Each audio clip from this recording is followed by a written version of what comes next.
Why do some seniors get sicker when they go into hospital? And what can you do about it? That's coming up next on The Wrinkle.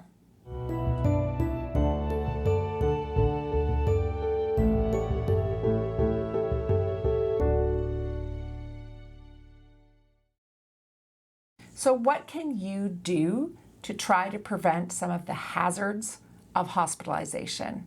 And I'm going to put up an excellent diagram from a really old article.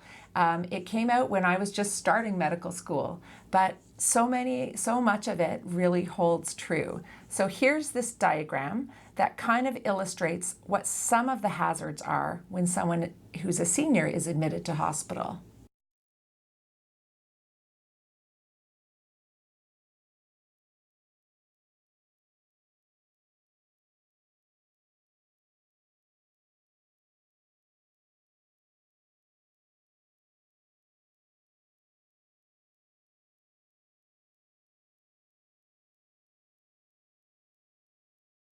What can you do to reverse some of these hazards?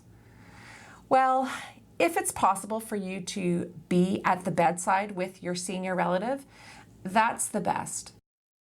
Now, sometimes people are in hospital for a long time and we all have competing priorities that we have to look after, but maybe if you're a larger family, having somebody take turns to be there in hospital as much as is permitted is always a good idea. That way you can be there to reorient your senior, to anchor them in reality, to help listen to the explanations from the other professionals and maybe re-explain them to the senior who might have a hard time paying attention for a variety of reasons. Family members can also be there to help at meal times to make sure that nutrition is optimized.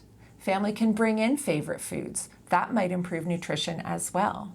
Sometimes it's safe for a family member to help with walking. That's always a good thing to ask.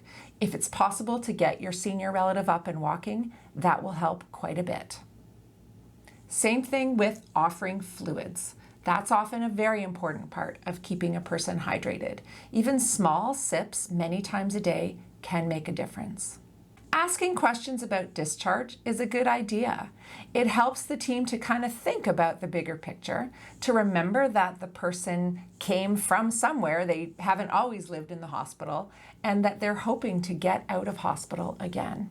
Most hospital teams are thinking about discharge almost from the moment a person arrives, but it's good to kind of remind the care team about that and to indicate that as a relative, you want to work with them to develop a plan for discharge.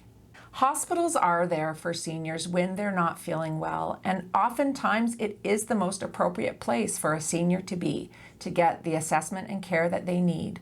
But it can also be a hazardous place. I hope that this video has been helpful to kind of highlight that and give you some tips about what you can do to reduce the risks. Are you getting enough wrinkle? Let me rephrase. Are you getting enough of the wrinkle? If you like this video, please hit the thumbs up, and if you didn't, give it a thumbs down, but please hit the subscribe button and the little notification bell, and that way you'll never miss a video. We do upload twice a week, and we have our Jerry Minute on Twitter and Facebook twice a week as well. All the links are below. I'd love to hear from you. Please leave a comment, and I'll see you next time on The Wrinkle.